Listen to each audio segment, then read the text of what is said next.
नमस्कार, मैं दिगंबर कश्यप, न्यूरोथेरेपिस्ट। आज हम बात करेंगे मंदबुद्धि बच्चे यानी एमआर चाइल्ड। ये हमारे देश की एक बहुत बड़ी समस्या है। हमारे देश में लगातार मंदबुद्धि बच्चे जन्म ले रहे हैं, जिसकी संख्या अगर हम देखें तो लाखों करोड़ों में ये संख्या रहने वाली है। यानी कि हमारे देश की बहुत बड़ी आबादी मंदबुद्धि से पीड़ित है। इसके बहुत सारे कारण हो सकते हैं। जैसा कि हम सभी जानते हैं कि एक स्वस्थ बच्चे का जन्म 9 महीने के बाद ही होना चाहिए, तो बच्चा स्वस्थ होगा। अगर किसी कारणवश बच्चे का जन्म समय से पूर्व हो जाता है, यानी कि 7 महीने में हो जाता है या उससे भी पहले डिलीवरी करनी पड़ती है, तो उस कंडीशन में बच्चा मंदबुद्धि हो सकता है। या जब बच्चे का जन्म होता है, उसे कोई प्रॉब्लम हो गई या जॉन्डिस हो गया, तो उसको इंक्यूबेटर में रखा जाता है और वहां पर अगर कुछ कारणवश या अनजाने में उस इंक्यूबेटर में ऑक्सीजन की मात्रा ज्यादा रहे, तो उस कारण से बच्चा मंदबुद्धि हो सकता है या बच्चे की आंख की रोशनी भी जा सकती है। डिलीवरी के समय अगर मदर को हाई बीपी की समस्या है, यानी कि मां प्रेग्नेंट है और उस समय मदर को हाई बीपी की समस्या है, तो उसके कारण से भी बच्चा मंदबुद्धि हो सकता है।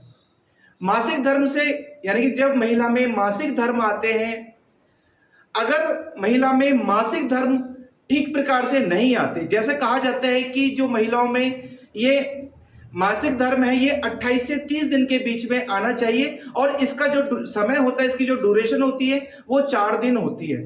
मान लीजिए कुछ कारणवश वो 28-30 दिन से पहले रहता है या बाद में रहता है, और ये जो 4 दिन का समय है, ये कई बार कुछ लेडीज कंप्लेन करती हैं कि उनको ये समय 1 दिन 2 दिन या कुछ महिलाओं में ज्यादा दिन तक रहता है। अगर ये इर्रेगुलर रहता है तो उसके कारण से भी बच्चा मंदबुद्धि हो सकता है। प्री मैच्योर बच्चे होना, समय से पूर्व बच्चे का जन्म लेना।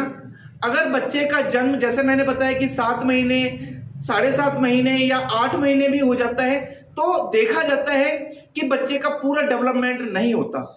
जैसा कि हम जानते हैं कि बच्चे का जन्म जो बताया गया वो 9 मंथ कंप्लीट होने पर बताया गया है, जिससे कि उसकी बॉडी के जितने पार्ट्स हैं वो ठीक प्रकार से एक्टिव हो सके। क्योंकि जब बच्चे की शुरुआत होती है तो सबसे पहले भ्रूण अवस्था में होते हैं, फिर वो बच्चा होता है और धीरे धीरे उसकी बॉडी के जो पार्ट्स हैं वो डेवलप होते हैं। 9 मंथ में कहा जाता है कि पूरा डेवलप हो जाता है बच्चा। उसके लंग्स, उसका हार्ट, उसकी बॉडी की पूरी जो संरचना है, पूरा स्ट्रक्चर डेवलप हो जाता है। और अगर वो 9 मंथ के बाद जन्म लेगा तो वो बच्चा स्वस्थ होता है। अगर किसी कारणवश वो बच्चा समय से पूर्व जन्म लेता है तो उसके कारण से भी बच्चा मंदबुद्धि हो सकता है।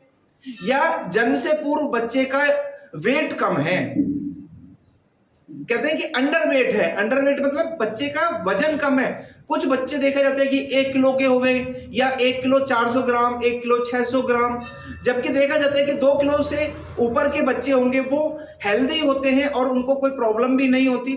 अगर जिन बच्चों का वेट 2 किलो से कम रहता है, कुछ लोगों का बच्चों का 1 किलो 600 ग्राम, 1 किलो 400 ग्राम रहता है, तो देखा जाता है कि ऐसे बच्चे और बच्चों की अपेक्षा वीक होते हैं और जैसे ही वेदर चेंज होता है उनको बहुत सारे रोग हो सकते हैं, उनकी इम्यूनिटी भी वीक होती है। बच्चे का जन्म के समय ना रोना, ये बहुत बड़ा कारण होता है बच्चे के मंदबुद्धि होने का। जैसा हम सभी जानते हैं कि बच्चे का जब जन्म होता है तो बच्चे का रोना बहुत आवश्यक है। कुछ कारणवश अगर बच्चा जन्म के समय ना रोए या जहां डिलीवरी हो रही है वहां जल्दबाजी के कारण से, या नर्स होती है वहां पे या डॉक्टर्स होते हैं उनकी जल्दबाजी में या कुछ अनाड़ेपन के कारण से कह सकते हैं, उसकी नाड़ू रोने से पहले काट दी जाए, जिसे अम्बिलिकल कॉर्ड बोलते हैं। इस नाड़ू के द्वारा ही बच्चा मां से जुड़ा होता है और मां जो खाती है वो बच्चे को लगता है। चाहे हम ऑक्सीजन की बात करें या हम डाइट की बात करें, जो भी पोषण लेता है वो उस अम्बिलिकल कॉर्ड से, जिसे हम नाड़ू बोलते हैं, उसके द्वारा लेता है। वो ऑक्सीजन भी उसके द्वारा लेता है जब तक वो गर्भ में रहता है। अगर वो जल्दबाजी में उसके रोने से पहले अगर नाड़ू को काट दिया जाए, अम्बिलिकल कॉर्ड को काट दिया जाए, तो उसके कारण से भी बच्चा मंदबुद्धि हो सकता है।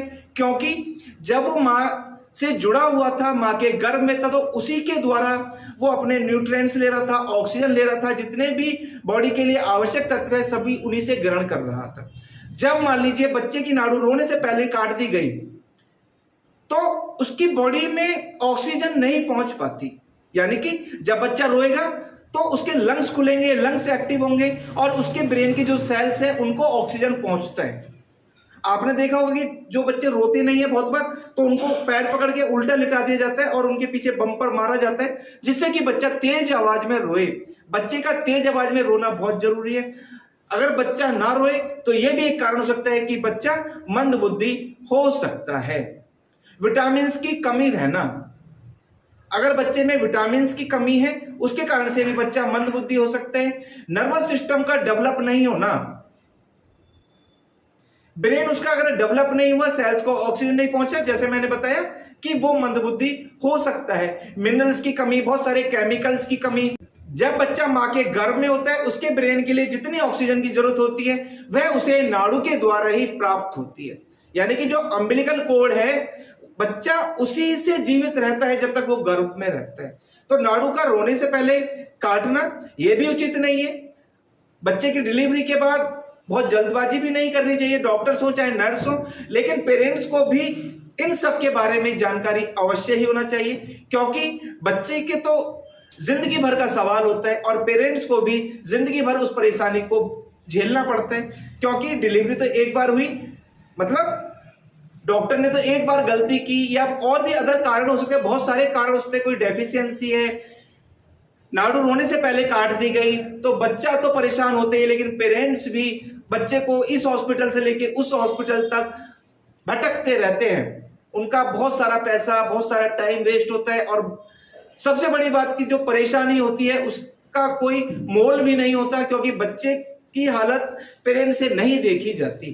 तो मैं इस वीडियो के माध्यम से आपको यही बताना चाहा कि आपको जानकारी होगी तो आप एक स्वस्थ बच्चे को जन्म दे सकते हैं। और जैसे आज हजारों की संख्या में, लाखों की संख्या में माता पिता प्रभावित है, बच्चे की परेशानी से प्रभावित है, उसके लिए आपको ये जानकारी होना बहुत आवश्यक है। दोस्तों उम्मीद करता हूं वीडियो आपके लिए बहुत इंफॉर्मेटिव हो सकती है और आपको आज यह अवश्य समझ में आया होगा कि हमारे देश में मंदबुद्धि बच्चे क्यों जन्म लेते हैं। दोस्तों आप अगर हमारी वीडियो को पहली बार देख रहे हैं, हमारे चैनल को सब्सक्राइब जरूर करें, वीडियो को अधिक से अधिक शेयर करें, वीडियो को लाइक करना ना भूलें और बेल आइकन बटन जरूर ही दबा लें जिससे कि जो भी वीडियो हेल्प पर हम बनाएं उसका नोटिफिकेशन टाइम आपको मिलता है।